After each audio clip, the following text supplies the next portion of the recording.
Hi, everybody. Good morning. Happy Tuesday. Looks like we're live. Hi. We are here for what is it now? Day 8 of the 12 days of brand archetypes. So we are moving through this really fast and we're going to dive into Sagittarius rising today. So, whoever is on live with me, say hi. The morning calls usually have less live viewers than the evening calls, which I totally get. But whoever pops on, let me know. And then if anybody is here for the replay, let me know as well. So this is a fun one. I feel like there's a lot of Sagittarius rising, aka the seekers, in this audience. And so this is going to be a good conversation. Um, Let's see, what updates do I have for you before we dive into the teachings? So we have our day 1 of the new Paradigm Platform Masterclass is going on tomorrow. So tomorrow is May 1st. Today's the last day of April. Can you believe it? So tomorrow we're going to kick off day 1 of the free masterclass. So if you haven't registered yet, I put the link in the description for this reading, and then I'll share the link as well. But it's going to be a really fun class. So we're going to talk about basically how to look at your chart and get some really good, clear insight into where you're designed to show up on the internet and feel really good doing it. I do think that for different people, not all platforms are created equally. Meaning, I think that depending on someone's design, they might show up on Instagram and it might feel hard, like they're pushing a boulder up a mountain, where they can go and show up on Facebook and it feels really flowy and much more easeful. So join me for that class starting tomorrow. We are actually going to kick off with the midheaven placements, which I'm really excited about because I've never talked about that in a free container before. So it's going to be really insightful because it just gives you more insight into what you need from a platform and what you need to be supported. And when we approach it like that, right, rather than trying to figure out how to battle an algorithm and jump through all those hoops and stuff like that. It's more about what do I need and what's going to support me and what's going to allow me to feel safe and for me to feel supported. And that's when we can really use our platforms to make the impact that we want to make through our brands. So we're also going to talk a little bit about brand positioning, which is super important and also not as hard as it sounds or as abstract as it sounds. And we'll talk about brand messaging a little bit too. And then on day 2, we're going to dive into the human design environments.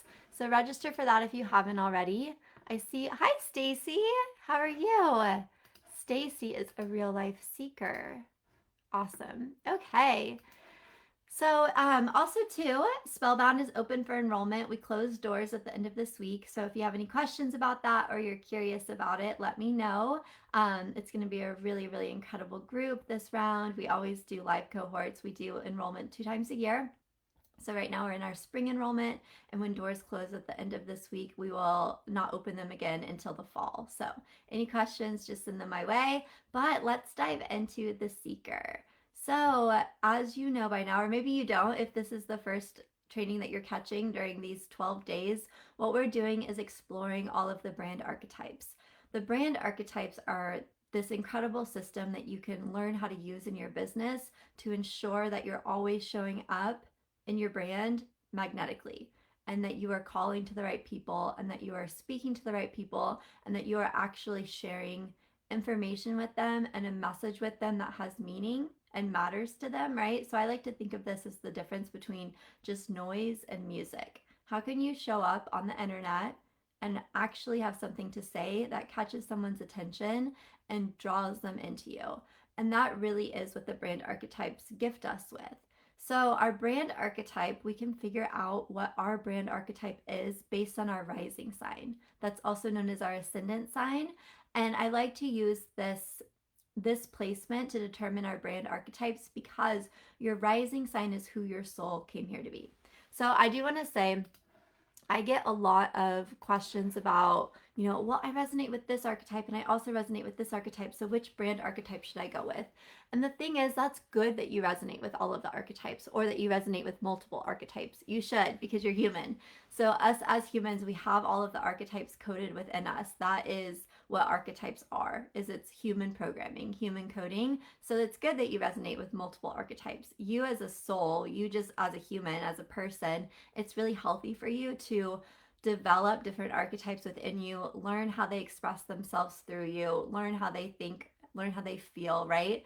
But for your brand, it's really, really, really powerful to go with the brand archetype that is aligned with your rising sign.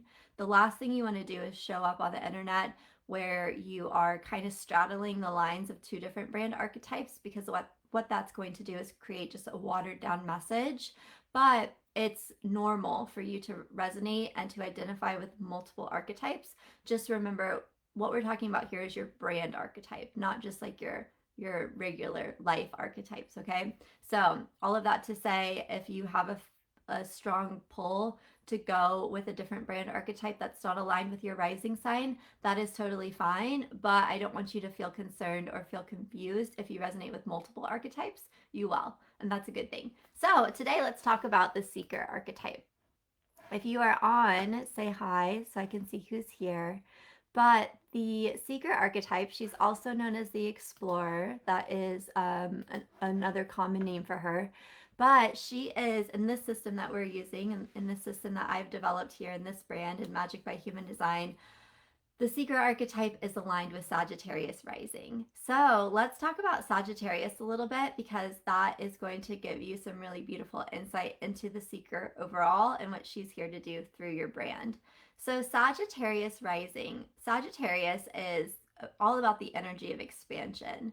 She is about exploring. So a lot of times that will show up as this external thing, right? Where she is here feeling called to explore the world that she lives in and the environment that she lives in. So if you have strong Sagittarius placements in your chart, so your rising sign, your sun sign, your moon sign, other things like that, your Mars probably, you might like identify as someone that loves to travel, right? You're a world traveler. You like to go explore. You like to scope out the land. You like to learn about different cultures, try different foods, hear different languages, right? Just experience things outside of your normal world, your normal boundaries.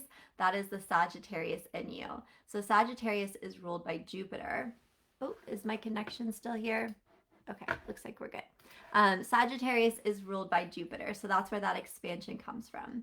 So if you feel like that, if you feel like any kind of routine or any kind of, how do I want to say it, regularity, right? Any kind of office job, any kind of structure, if you feel suffocated by that, if you feel like a tiger in a cage, that is just your Sagittarius energy. You are designed to be like that.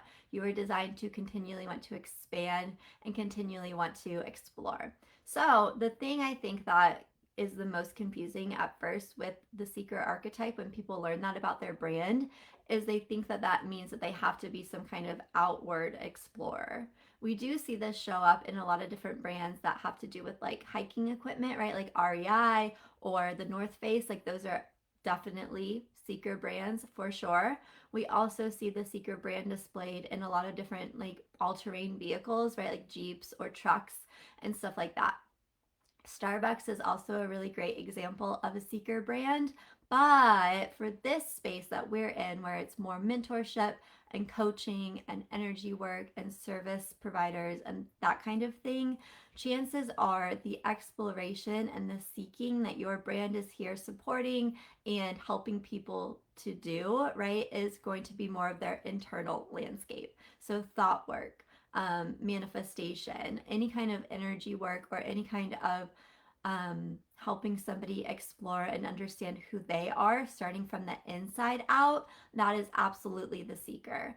But the goal of the seeker, so she ultimately, first of all, she just wants to seek, right? She wants to move, she wants to explore. So if she's feeling stagnant, if she's feeling bored, that is like her internal call to start to move, to start to learn things. So again, it doesn't have to be this external exploring like her outside world, although it can, but that might just look like if you feel kind of restless and so you get a new book or you join a new program, right? It can look like it can look like having this craving to learn something new or to start something new or to just expand your boundaries in some way. So let me know as the seeker if that resonates for you and that feels like an explanation of that restless energy. So if you have felt ever like shamed or guilty or just like you're fighting against that urge of yours to move, right? Or if you have been told, or maybe you tell yourself that your restlessness is a problem or anything like that, like I can't hold down a job or I can't stick with anything, then there is a reframe that's available for you because you're not really meant to stay in one place. You're meant to explore, you're meant to move. So I think just like acknowledging that about yourself and accepting that about yourself and honoring that about yourself is such a powerful process in strengthening your seeker archetype. Stacy said 100%. Awesome. So the seeker is here in addition to expansion, she's here to gain something. And that could look like think about a literal explorer, right? And a literal explorer is here to gain something in some way. They're here to gain a discovery, right? They're here, like Christopher Columbus, for example, was here to gain the discovery of a new land. Or if you think about a pirate, right? Like they're here to gain treasure, even though they're the low expression because they're stealing things. But the seeker wants to gain. So gaining knowledge, gaining experience, gaining like a physical, tangible outcome. Stacy is what's your title? Like a fitness coach, a personal trainer? Stacy is tell me like if you have a word that you use, nutritionist, trainer, something like that. But Stacy is here to help people gain health, right? Gain muscle, gain a booty. And I love that. Like it's such the explorer archetype. It's such the seeker. So looking at that through the lens of your brand is what are you helping your audience and what are you helping your clients gain? So I really enjoy the seeker when it comes to the brand archetype because I feel like half of the work is cut out for you guys. Like you don't even have to worry about a lot of the things that other brand archetypes have to body and mind transformation. Love that. I love that. So exploring their inner world, their inner mind in order for their body to gain and to transform. That is perfect. So aligned. Um but so with the seeker, you guys have it really good in terms of branding, in terms of marketing, in terms of client attraction, because the seeker, so just for a recap, when we show up in our brand as the full expression of our brand archetype, we are calling to and we are magnetizing that archetype in someone else. So as the seeker, you are here working with and serving other seekers. But what's really cool about this in terms of marketing and stuff like that is the seeker is already looking for something. So the seeker is already looking for your brand, where some other brand archetypes have to, create a platform, create content, create a strategy, and kind of like make sure that they are out there enough to be seen so that someone sees them and they're like, oh, I resonate with that. And then they come into their world, and that process is perfect. It works. But for the seeker, it's like your people are already looking for you. They want something. They are looking. They're actively seeking. One thing, I remember reading this somewhere. I do not remember where it was. Otherwise, I would give credit. But it was basically talking about why social media feels so addicting to us, like Facebook, right? Or Instagram or TikTok or whatever. But it's because it really plays up that seek and find programming that we naturally have as humans. So like if you think about Instagram, like you're constantly like refreshing your page because you're seeking new information, new pictures, new content, and then you feel that adrenaline hit, you get those endorphins when you find something. So that's what the seeker is programmed to do, is to seek and find.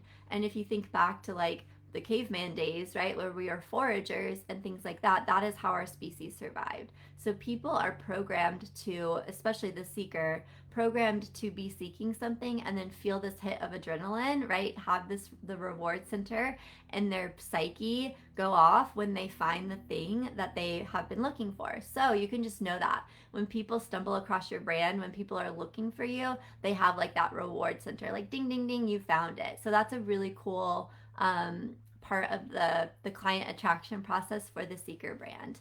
So things that you can do to support your brand, and we'll talk about this more in the masterclass that starts tomorrow, but things that you can do to support your brand is really play up the ability to be found. So what I mean by that is SEO, right? Search engine optimization. being really clever about your keywords, using platforms like Pinterest or YouTube, where it is a search platform where people are actively searching for something and then they can find you.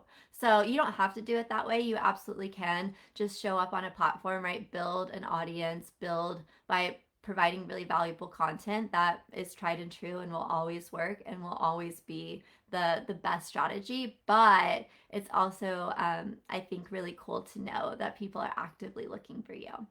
Okay, so if you are just joining, say hi and tell me how you feel about The Seeker. Does it resonate for you? Do you feel like it makes sense with the services that you offer and with your business?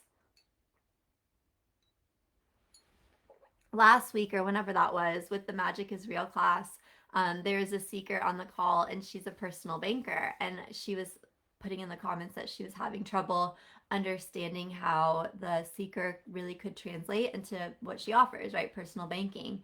And I got so excited. I was like, oh my gosh, it fits perfectly because you're working with people who want to expand their wealth, right? They want to expand their finances. They want to gain literal money and literal wealth. So it works so well. But some of the things with the seeker, like the way that you can support your brand even more so, is creating a collection, like a treasure, so to speak, of content. So when people stumble across your brand, they feel like, oh my gosh, I've hit the treasure chest, right? So that could look like a bunch of trainings that you have saved somewhere on your page, or it can look like just a bunch of like a really beautiful curated Instagram feed or whatever it might be. But just knowing like, okay, I am the treasure chest and these seekers, these explorers are out here looking for me. So how can I make it so clear and so obvious to them that they have hit their jackpot, right? They have hit their mother lode. They have found their treasure. There's different expressions of the seeker that exist out there. There are some seekers that want to just seek forever, right? And they'll find stuff, they'll get excited about it, but for them it's more about the actual journey. It's more about the seeking rather than the finding, versus the seeker who is more about the finding than about the seeking. While all seekers are going to resonate with the journey, right? They're going to enjoy the exploration, they're going to enjoy the unknown territory, they're going to enjoy the mystery of it all. Some seekers, when they find their treasure, right, when they find the thing that they're looking for, that gives them this need to be still and enjoy what they found until they get that urge to go out again. While others are like, you know, that saying, not all who wander are lost. That's a good example of one of the expressions of the seeker.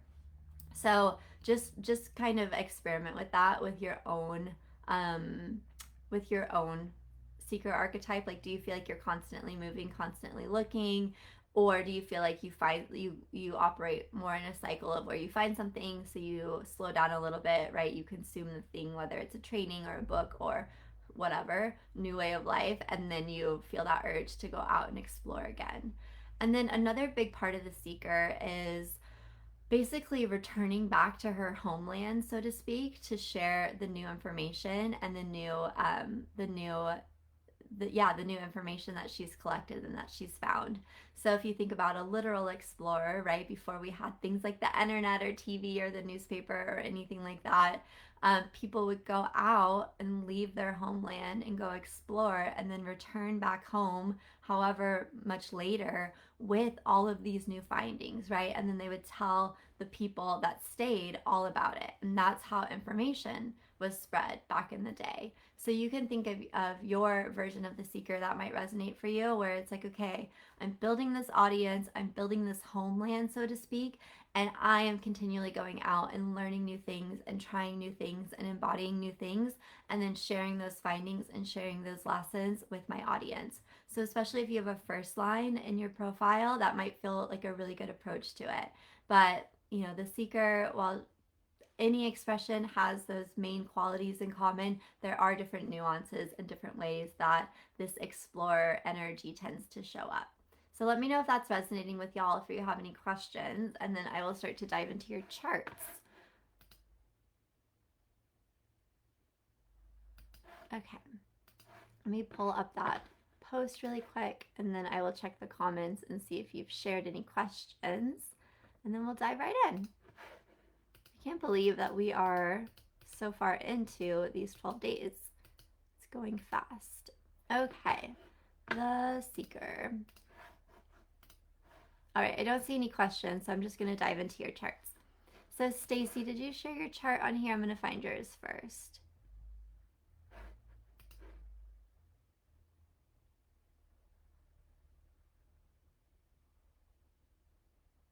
Did you share your chart? I don't see it actually on the thread. Let me know if I'm missing it. And then whoever else is on, I saw a couple other viewers. Tell me if you're on so I can look at your chart. That's okay. I'm going to look at all of the open centers and talk about that in terms of the Seeker archetype. So you can just look at your chart and reference it. But I see another eyeball. Tell me who's on if you want to. You don't have to. And then that way I can look at your chart. Okay, I'm just going to dive in then. Let's start with, let's find one that looks fun. Okay, I'm going to look at Holly's.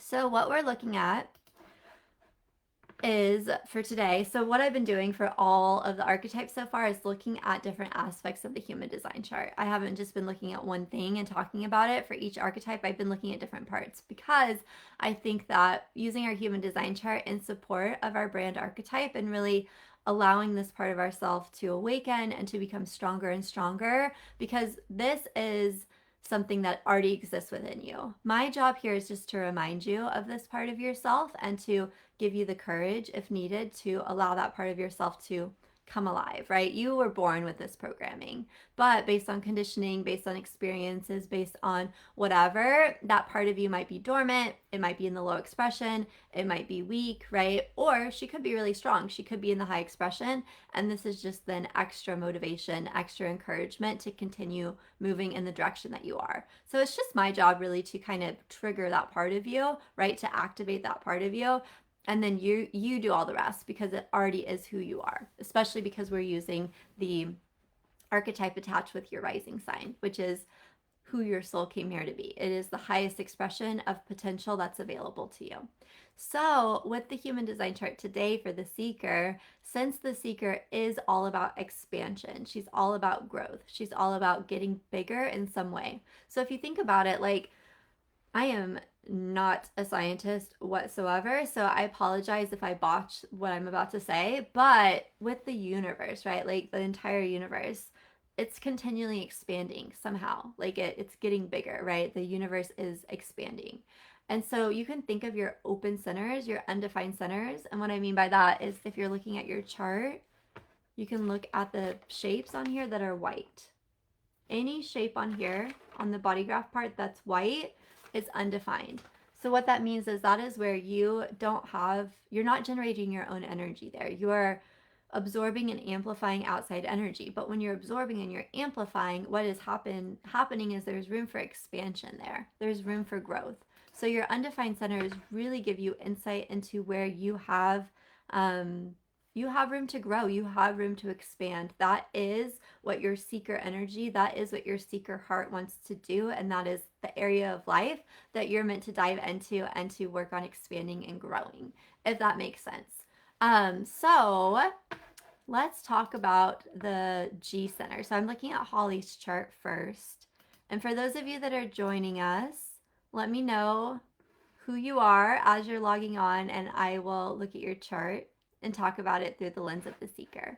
So for Holly, she has an undefined G Center, which is, this is mirrored. So my finger always has trouble finding it. It's this diamond right here in the middle of the body graph.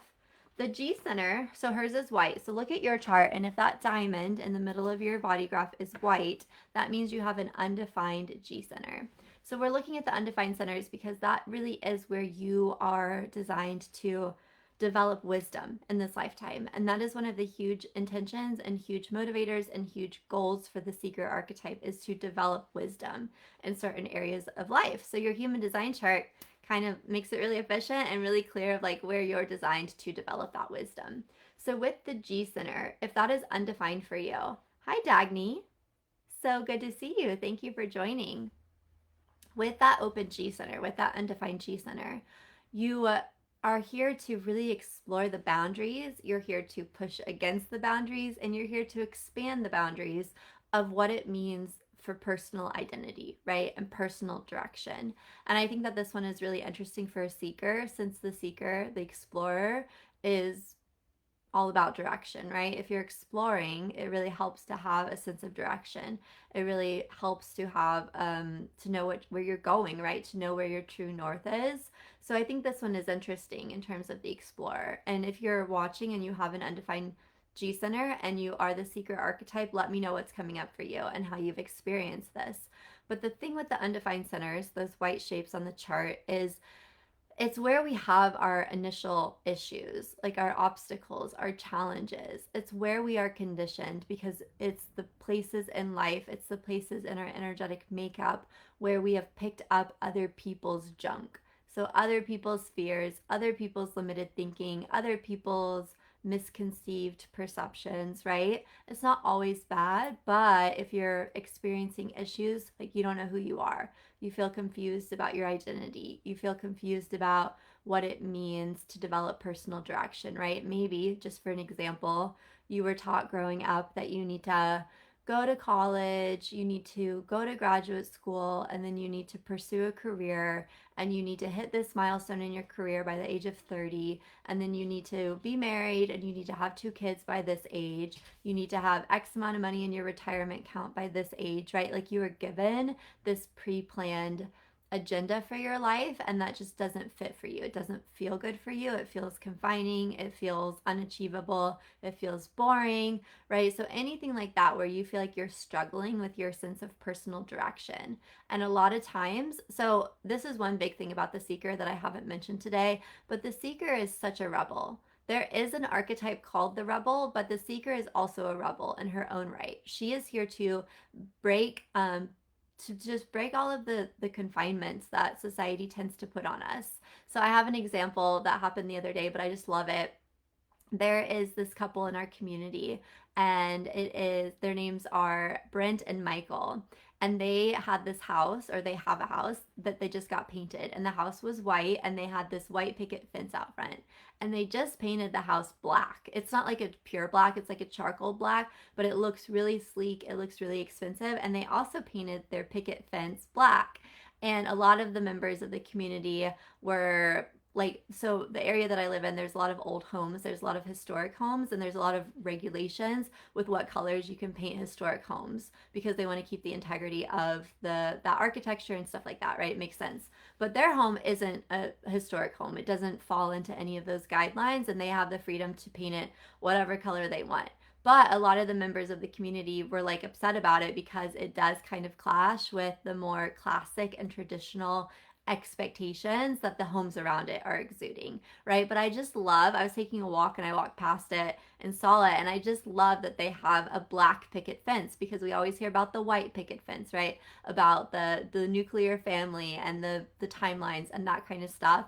And it felt very rebellious and like an explorer way and a seeker way. They have found what works for them, and they have stepped into the identity that feels right for them, who they are, what makes them happy and proud. And now they're displaying that through their black picket fence. And I love it. It just feels very symbolic and super cute, and also looks great. So, just an example of the seeker is if you are being told, especially with that undefined G center, that you have to marry this type of person, or that you even have to get married, right? Or you have to have like 2 kids or whatever. If you are being told that you have to do certain things in order to have the correct identity, and that feels like you're suffocating, then that is where you're meant to dive in and explore and see where we can stretch the boundaries there, right? See, how can I find something that feels good for me and feels aligned for me and feels right? And how can I really help others do the same and find out what works for them?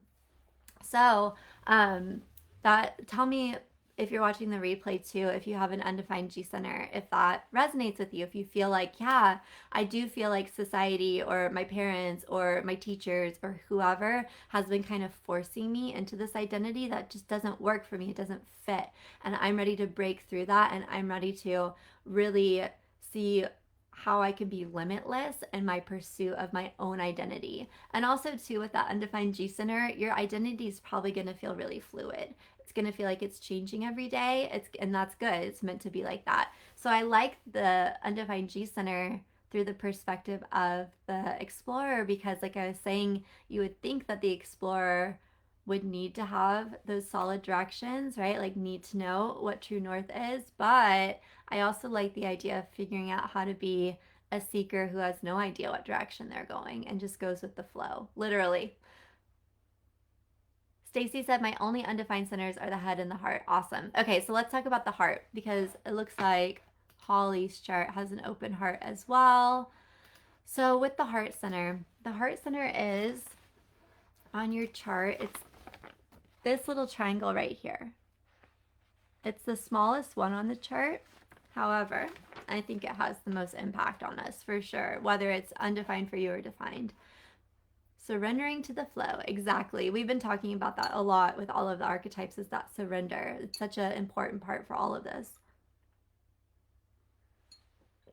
Okay, so with that little heart center, the heart center is in charge of a lot of things. It has a ton of impact, especially for those of us that were raised as girls, right? Raised as women, and especially those of us that are pursuing heart-led businesses. So the heart center is in charge of things like motivation.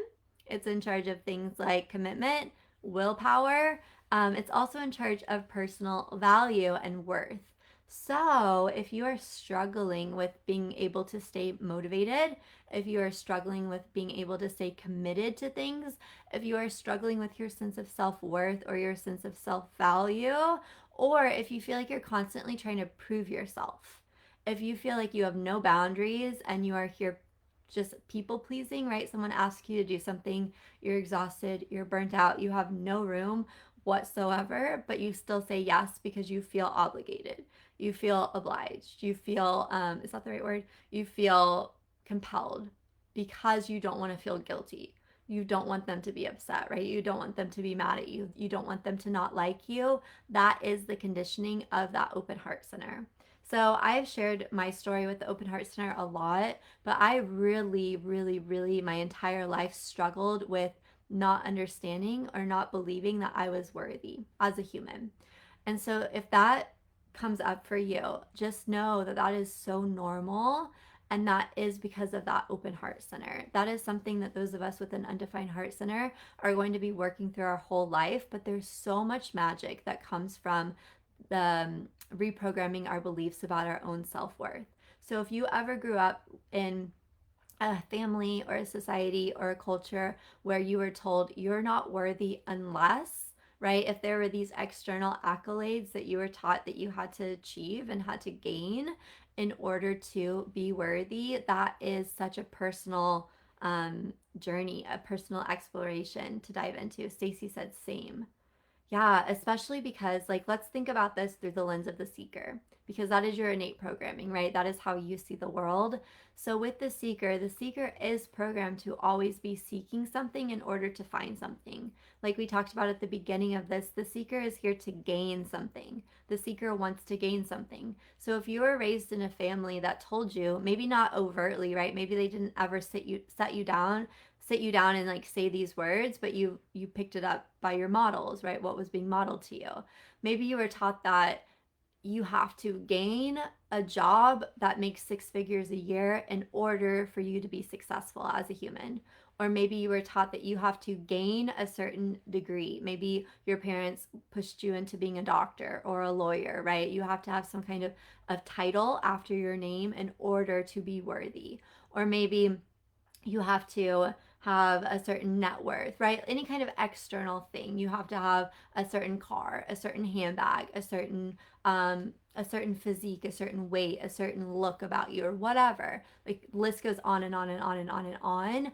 But that means that your seeker is trying to find those things because that's what you were conditioned to believe you needed in order to become a worthy person. So if you have been like, yeah, that is what I've been seeking, because that's what you do. You seek, right? Like, I have a golden retriever and I also have a German shepherd, and both of those dogs, like, they need jobs, like they need different things to do and pursue because they were literally born to have like this certain mentality to walk things out. And for us as archetypes, like we need stuff, like we need jobs, we need focuses, because that is what our archetype is here to do. So for you as the seeker, if you are taught you're not worthy unless, that is what your seeker is currently doing. Your seeker is seeking, trying to find, trying to gain that outside treasure so that you can be worthy. And I'm putting that in quotes because that's not true. Kimberly said, my only defined centers are the throat and the G center. So let me know if this is resonating then with you about the heart center. So that's like one question I would really ask for you, for those of you that are seekers with an undefined heart, is what is your seeker currently seeking? And is she seeking that thing in order to prove that she's worthy? So this is such an exploration. Like we were talking about with the seeker, she's not just here to explore outside terrain. She is here to explore her internal landscape. So that means her thought patterns, her belief systems, how she identifies, right? Who she believes that she is and what she thinks she's worthy and capable of.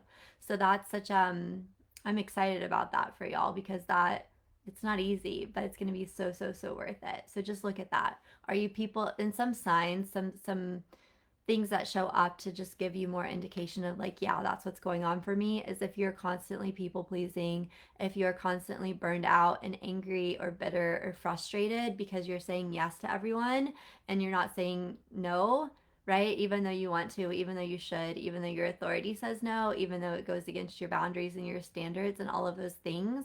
Um, and it's because you don't want people to not like you, because that's going to threaten your perceived sense of self-worth. But the thing is, you're worthy because you are, regardless of anything external, regardless of anything about you. You were born worthy and you will always be worthy no matter what. And that's a really important message for your undefined heart center to actually truly understand and believe. Okay, so next let's look at the head center. So we talked about this one yesterday in the magician training and the enchantress archetype training. And the head center is a really interesting one. So that undefined head center, the head center itself, whether it's defined or undefined for you, and that is this center on the chart, this top one, this top triangle, that's the head center. So that is in charge of your unconscious mind, right? So like your subconscious thinking, the stuff that you don't even realize that you're thinking. It's in charge of ideas. It's in charge of inspiration, or sorry, it's not in charge of ideas. It's in charge of inspiration, and it's in charge of questions. So if you feel overwhelmed mentally, if you feel like there's a lot of stuff going on, if there's a lot of energy, if there's a lot of pressure in your head and that center is undefined for you, if it's white on your chart, that's a sign that there's conditioning there. That's a sign that you are basically like thought looping, right? Diving into these questions. A lot of times the questions show up as like, well, what if this happens? Or what if that happens? So as the seeker, if you want to seek, if you're feeling that urge to go outside of your normal barriers, right?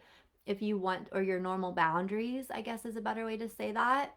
If you feel the urge to go out and explore, whether that's literally or inward, but you're not, because there's a lot of, well, what if this happens? What if this happens? What if this happens? And you're trying to basically like forecast how that outcome is going to go. That's going to drive the seeker crazy. One of the gifts of the seeker and the high expression is she's really good with diving into the unknown. One of my favorite expressions of this archetype is the mermaid. And this is one that I work with personally just in my own life. And the mermaid is ready to go. If there are choppy ocean waves in front of her, if there's a dark ocean, right? If there's a storm, she is ready to dive in head first. She eats fear for breakfast. She is so okay with feeling scared, feeling like she's walking into a dark cave, feeling like she's going into the unknown, because she is. And that is what she's programmed to do. She is programmed to explore the unknown in order to find that treasure. So I like to work with the mermaid archetype when it comes to feminine energy, because there's so much that you cannot control with the unknown, right? Like you don't know what's around this corner. You don't know what's going to happen next for you. So just like Stacy said, surrendering to the flow of it, surrendering, trusting, really having confidence in yourself and your ability to be resourceful and your ability to be scrappy and your ability to think on your feet and to figure it out. and then dive headfirst into the scary, choppy, unknown, dark ocean, like that is the seeker archetype. So if you are finding yourself plagued with all of this, well, what if, what if, what if? Essentially, if you worry a lot about what's going to happen, right? If you have anxiety, Kimberly said, love this. Good.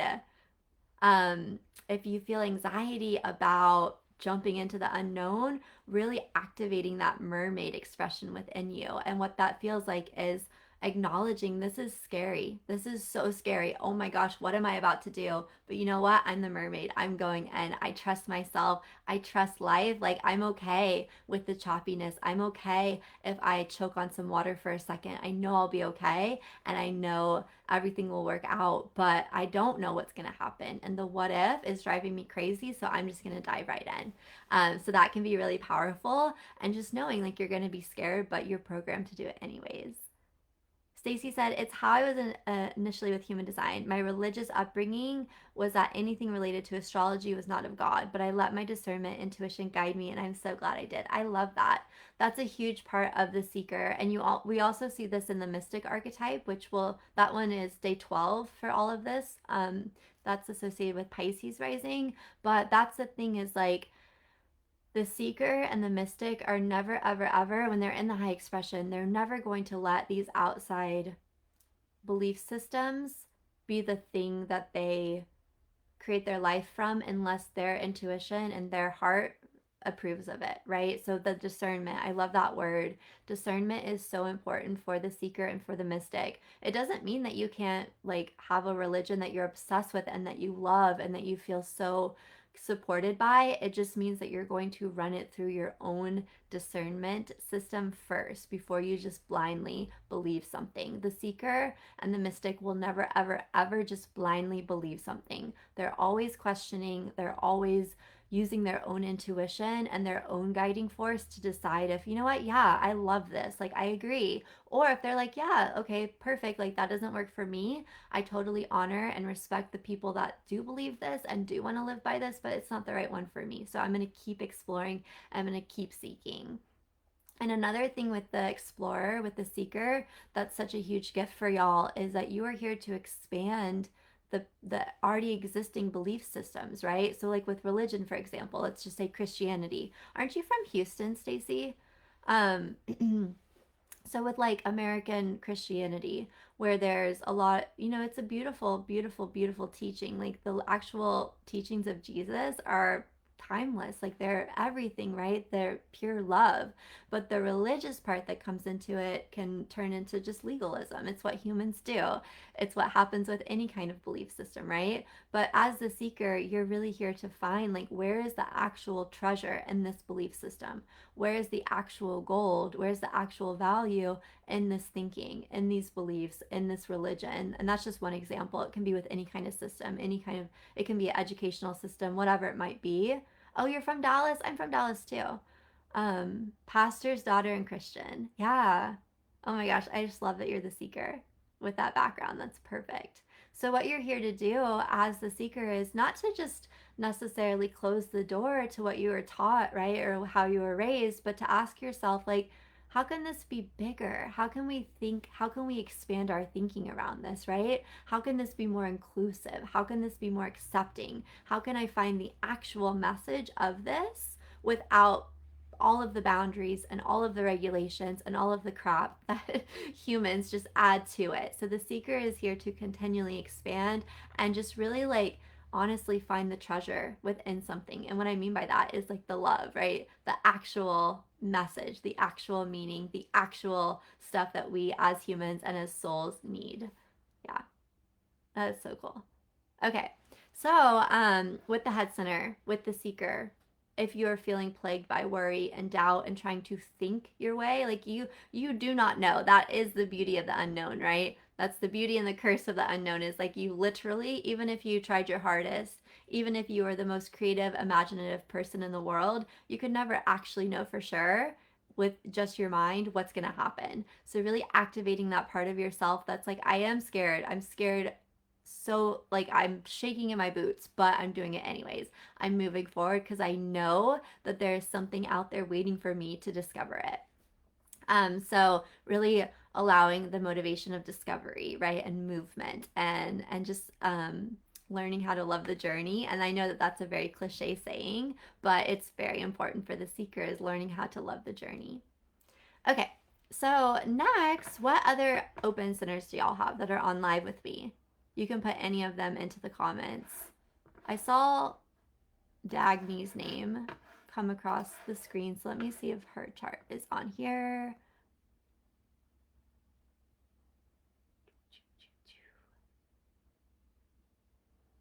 Dagny. Okay, so Dagny has an undefined ajna as well.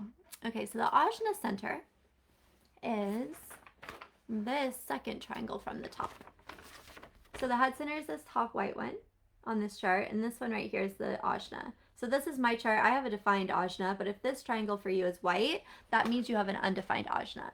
So the ajna is our conscious mind. It is our ability to think about our thinking. So this goes hand in hand with what we were just talking about with the head center and the seeker. So the ajna is really the part of us that with our mind that allows us to establish our own beliefs, right? To decide on what we want to think about, to decide what we want to believe. It's really, really, really a beautiful gift. It is what gives us consciousness, right? Animals don't have this ability. So it's what separates humankind from all the other living creatures on this earth. So really taking advantage of that and really utilizing that gift to its highest potential is the what is it? Is the MO of the seeker. So really questioning like, okay, what were the beliefs that I was taught about God, about money, about relationships, about my own self-worth, right? About life, about art, about rest, whatever. What were those beliefs that you were taught? And then the ajna gives you the ability to be like, okay, yeah, I believe this. I agree with it. I want to believe this. Or the ability to be like, nah, I don't like this belief. I'm going to choose a new one. So it's that freedom, like when we're looking at the undefined ajna through the lens of the seeker, it's really that freedom to be able to continually think bigger. And that's a confusing statement. I remember when I was first starting as an entrepreneur, listening to all of these role models, right? All of these thought leaders that had achieved these massive things in their businesses, had created these massive amounts of revenue, had made such a big impact, were doing such good work. I kept hearing that, like thinking bigger, thinking better. And I'm like, what does that mean? And I didn't really understand what that meant. But really, I still don't have the words to explain it, but I'm starting to understand more. It's like the more that we want to achieve and the more that we want to find and the more that we want to gain in our life, it's not about hustling more, right? Or doing more or pushing harder. It's about believing bigger. So with that undefined ajna, once you start to comb through those beliefs and those thoughts that are in there because of conditioning, right? Once you start to question, do I actually want to believe this? Is this my thought? Hi, Nicole. Oh my gosh, so good to see you. Nicole is a magician. She is a Facebook ads manager. She's my Facebook ads manager, and she is just insanely talented at what she does. And just a little side note, she is doing a workshop for us in this upcoming round of Spellbound, all about getting started with Facebook ads. So if you're curious about what it takes to actually have success with Facebook ads, then she's going to dive into all of that and share it with us. And my Facebook ads, since I hired her, like a month ago, a month and a half ago, have just been a dream come true, more than I could have ever imagined. So anyway, side note, but with that ajna, it gives you this ability to believe bigger for yourself. So to believe, okay, you know what? Like I've never seen this done before, but I'm going to actively choose. Hi, Latoya, another seeker. So we have talked about the undefined G center, the undefined heart, the undefined head, and now we're talking about the undefined ajna. So feel free to put in the comments what undefined centers you have, and if I haven't talked about those yet, I'll dive into them next. But so that's one of the things with the seeker is you're not here to necessarily do more or push more or hustle more, although you can if you like the action part, right? Seekers are naturally programmed to like to move, but it's about believing bigger. It's about how can I push the boundaries of human thinking, right? How can I think bigger in order to make this really outrageous desire, this really outrageous result a reality? So really diving into the mystery of the human mind and the human thought process, and really exploring what that means is such a call for the seekers with the undefined ajna. Okay, so next let's look at the undefined sacral. So the sacral center is, hi Christine, undefined head, ajna, sacral, root. Cool. Okay, so let's talk about the sacral. So the sacral center is, where is it? Right here. So if you are a projector, if you're a manifester, or if you are a reflector, you have an undefined sacral center. If you are a generator or a mani-gen, you automatically have a defined sacral. So just for those of you that are joining us now, we're looking at the undefined centers on your chart through the lens of the seeker archetype, because your undefined centers really show where you are designed to expand and to explore life and to really gain wisdom and then share that with the rest of us. And that is what the seeker is here to do. So your undefined centers are basically a map to where your brand archetype is meant to dive into and explore and learn and share. So with that sacral center, the sacral center is in charge of physical energy, right? So like actual energy to move your body and things like that. And it's in charge of life force energy, so like reproduction and things like that. And then also creative energy. So creating new things, bringing new things into the world, bringing new things to life. So, as a projector, a manifester, or a reflector, this can feel really challenging, especially because about 70% of people have a defined sacral. So, the majority of our systems, the majority of the things that we've been a part of our whole life, like the school system, right? Or sports, if you were an unathletic child but you were forced into sports, like that can be traumatic, right? Because you don't have that energy to keep up. Or like I was in a sorority in college and oh my gosh, I could not keep up, not even for one day, with everything that, like, people would wake up at 7 a.m. to go to the football game and start drinking. And I was like, if I had a sip of beer, I would be asleep like 30 minutes later. So if you ever felt like you just couldn't keep up with the pace of life in high school or whatever, that is that undefined sacral. Same thing with business now, where we see people that are on the internet seemingly 24/7, and they probably aren't, right? They probably have a lot of things automated, a lot of systems, a big team or whatever. But it's this idea that in order to appease the algorithm, we have to constantly be exerting this physical energy and showing up constantly, creating new posts, putting new things up, and that kind of stuff. So with that undefined sacral center as the seeker, you're really here to gain wisdom about how can you achieve more. And I don't even necessarily want to use the word more. I think that might be the wrong word, but how can you achieve bigger, right? How can you get these awesome results in your life without you having to physically exert more? It doesn't mean that you're not here to work, right? Like we hear that all the time about the undefined sacral types, like you're not here to work, you're not here to work. And we do have to work. We're still humans, right? We have a business, we have a job, we have things that need to be done. We're not excused from just normal, like being a productive adult. But it means that we are here to explore, especially as the seeker. We are here to explore how can we create something? How can we bring something to this life? How can we produce something without actually manually having to do it? So Facebook ads are a great example of that, right? Or people ask me all the time, I'm a projector, they ask me all the time, how do you have so much energy? And I'm like, I don't at all, not even a little bit, but I've automated everything. I have systems, I have all of these external things that like run the show for me, and I'm learning every single day how to get better at that and how to leverage that, and also release the guilt or release the belief that things will not work unless I'm exhausted, right? So if that resonates with you, if you are a non-sacral and you're a seeker and you just feel like my business doesn't work unless I'm tired, like I feel guilty going to bed at night, not exhausted, then that is something for you to dive into and explore and learn. How can you gain more without actually having to do more? So let me know if that's resonating for y'all. Okay, so next let's talk about the solar plexus.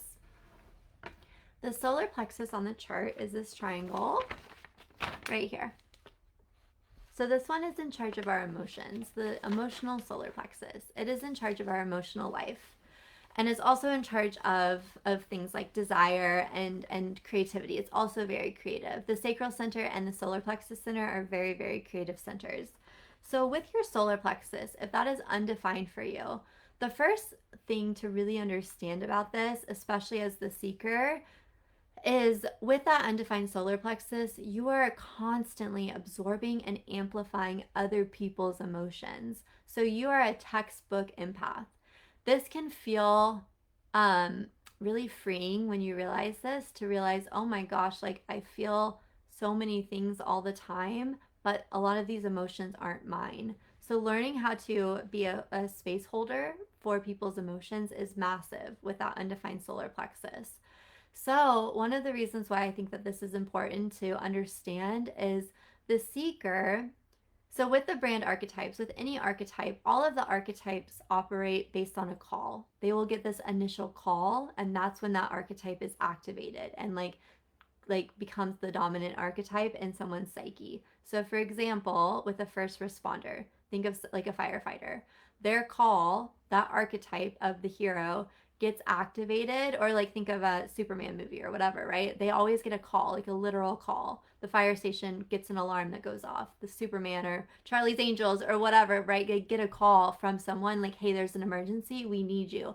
Boom, hero archetype is activated. They go off and they do their thing.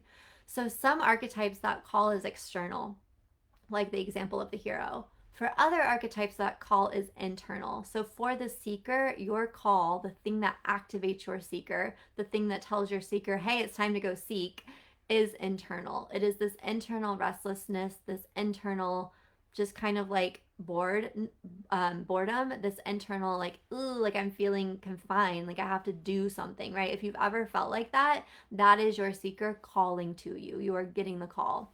So that shows up though, those internal calls are emotions. So it's really important to understand when you are feeling an emotion in your body, if it is your emotion that you are generating or if it's someone else's. Because if you are the seeker and your call is internal based off of emotions and you feel someone else's emotion, you might falsely believe that that is your seeker calling to you and then go off on an adventure that you aren't meant to go off on yet. Does that make sense? So really understanding, wait, I feel frustrated. Oh, this isn't my frustration though. This is my husband's frustration. Oh, I feel bored. Oh, this isn't my boredom. This is my coworkers, right? So really understanding that and knowing, okay, like I do feel restless. I do feel like I want to move. And this is me. Like, this is my energy. I can feel it. So, getting comfortable and getting familiar with that. And it really starts by becoming just aware of your emotions, asking yourself throughout your day. When I was really going through a lot of solar plexus deconditioning, I had a timer on my phone and it would go off twice a day, or like what are they called, a reminder, and it would ask me like, what am I feeling? So I would stop during my day and ask myself, what am I feeling? Like literally, what am I feeling in my body? So that might be where you need to start with the solar plexus, or it might just, maybe you're already well aware of, okay, those are that person's feelings. But that's what we don't want, is for your seeker to basically answer the call of somebody else, because then that means, oh, you're in the middle of the ocean in your boat realizing, wait, this wasn't actually my adventure to go on, right? So just makes you that much more aligned as the seeker. Christine said, yes, undefined sacral resonates, lots of ups and downs, and a life of not able to keep up. Finally realizing all the chaotic energy I feel isn't mine, and understanding why I'm energized with certain people around me. I also realized the need for alone time to recharge. Yeah, I love that. So healthy. Latoya said, oh my goodness, makes so much sense. Surrounded by 7 other people daily. So it's a struggle as a projector with an undefined solar plexus. Yeah, the undefined solar plexus is tricky. It is so tricky because the thing is, this is the truth for any of the undefined centers, but we are absorbing and we're amplifying other people's feelings, other people's energy. So with that solar plexus, if you're around someone that's feeling annoyed, or you're around someone that's feeling frustrated, or just feeling blah, or feeling happy, right? Any feeling, you are going to feel their feeling in your body, but times 20. So it's going to feel that much more like urgent for you, right? Like you're going to feel it in a huge way. And normally the way that we handle emotions is we take some kind of action in order for those emotions to go away, right? So you feel restless, so what do? Well, you go out and you do something. Or you feel bored, so what do? Well, some people might break something, right? Or like self-destruct a little bit just to have something to do. So you feel their emotions. You can't ignore it, right? You can't deny it, But when we are unaware that it's not ours, all we know is we feel something in a really big way and it feels really uncomfortable. Even if it's a positive emotion, it's still going to feel really, really uncomfortable. So, most of the time, the way that we automatically respond is by taking action. So, that's super helpful, especially as a projector or any other undefined sacral, to understand this isn't my emotion and I don't need to take action on it, but I do need to learn how to feel it. It's still going to feel uncomfortable regardless, but really kind of breaking that um what is it, stimulus and response system that happens with outside emotion that's not ours. And it also makes you really empathetic because you can be like, oh, I feel what you're feeling right now. Interesting, you want to talk? Or anything like that, right? And that's another part of the wisdom that comes with that solar plexus. So just really getting clear on, is this my emotion or is this somebody else's, is powerful for the seeker, especially if you live with other seekers or around other seekers, because the seeker is a normal, very common human archetype, right? So you're going to feel other people's boredom, restlessness, just annoyance and that kind of thing too, which typically are the calls of the seeker. Okay, so next we have the root center. Let's talk about that one. So the root center is this one right here at the bottom. And hang on real quick, y'all. It's 10:34. Let me just make sure I have a call. I think it's at 11. Let me just make sure it's not at 10:30. Okay, it's at 11. I've never missed a call or like a client, anything, but it's always one of my biggest fears that I will just somehow forget and not show up. But we're good. Okay, so with the root center is this square at the very bottom of the chart. So if that's undefined for you, that is really important for the seeker as well. So the root center is how we deal with stress, how we deal with pressure, and basically how we get ourselves started. So it's self activation energy. So if you have an undefined root center and you feel a lot of pressure from the outside things like other people, right? If you feel a lot of pressure from people, time pressure or schedule pressure, or you have to like meet this deadline, anything like that, that is the conditioning that shows up with that root center. And this actually goes hand in hand with what we were just talking about with the solar plexus, right? So if you are feeling pressure, if you are feeling urgency to do something and you don't realize that that's not your urgency, you're going to do it, but it might not be the aligned thing for you to actually pursue and take action on. So, for example, if you work with clients, right, maybe you have some kind of service that you provide. Let's just use the example of brand design. Maybe you are a brand designer and you have a new client and you're working on logos for them and colors and fonts and all of that stuff. And you talked about it with the client and you said, you know what, like the timeline for this, I'll get you the first draft in 6 weeks, blah blah blah, right? And like you were really clear about, this is how long it takes you, this is your process, this is the pace that you like to work at. But then they send you an email and they're like, urgent, urgent, like I need the logo by tomorrow because I have to give a PowerPoint to my boss or whatever, right? Like they have some kind of urgent situation. So you respond to that by being like, oh my gosh, oh my gosh, oh my gosh, I have to get this logo done. And you do it really quickly. And you're like that cat meme that's on the typewriter, you know, like just working frantically and crazy. And then you send this logo and you're not really happy with it because it's not your best work, right? It was done with pressure. But that it would be you responding to their urgency and to their pressure from that undefined root center. So if that root center, like the wisdom of that undefined root center, the higher expression is to be like, okay, I feel their urgency in my body, but this actually isn't urgent to me. They believe it's urgent and I respect that, but I don't agree that it's urgent. So I'm going to send an email back to them with the boundaries, right? Hey, I totally appreciate that and I understand that. However, I want to make sure that I give you the very best logo that I could possibly create for you. So, based on what we've talked about before, my timeline is 6 weeks because I want to make sure there's blah blah blah, right? So it's like you responding in a way where you are basically reiterating the standards and the boundaries that were set instead of responding to their urgency. However, if you get a call from someone and you agree that it's also urgent, that is the high expression of that undefined root center. So as long as you are operating and responding right by what you believe to be true, that is the high expression of that center. So that makes in terms of the seeker, just making sure that the urgency that you're responding to, right? That pressure is truly from you. And pressure can be a good thing, right? It's needed to grow. It's needed to evolve for sure. Just making sure that the pressure that is in your life is pressure that you've approved of. Okay, so I normally do these things for about an hour. So we're a little over time. So I'm going to go through, well, we still have the throat and the spleen.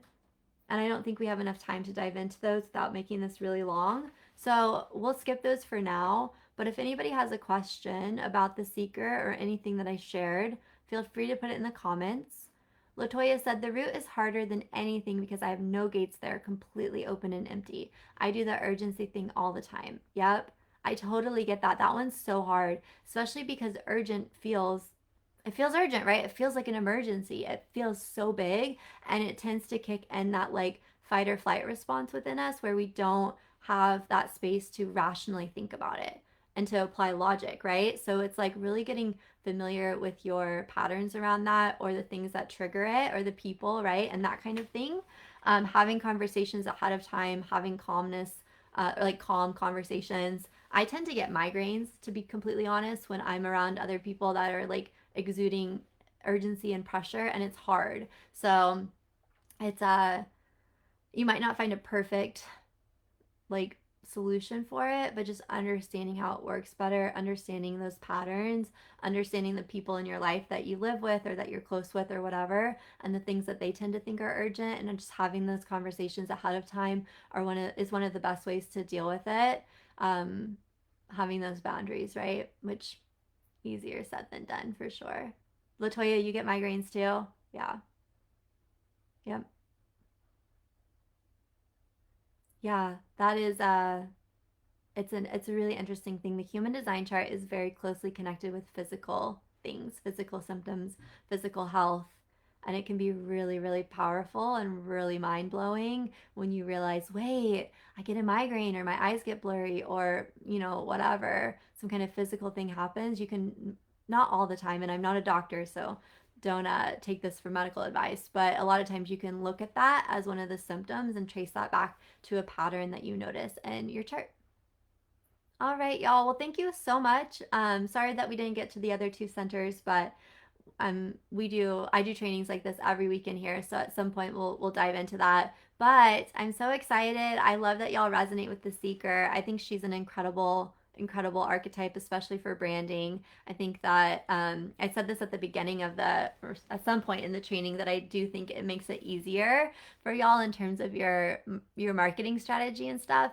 So I hope that you got some takeaways from this. And if you're watching the replay, let me know what resonates with you. And then also, if you haven't heard, or if you forgot, or just want a reminder, we have our day 1 of the new Paradigm Platform masterclass that starts tomorrow, May 1st. So it will be at 4:30 p.m. Central. So I am Central Time Zone. 4:30 p.m. is 5:30 p.m. Eastern, and it is 2:30 p.m. Pacific. So the replay will be sent out.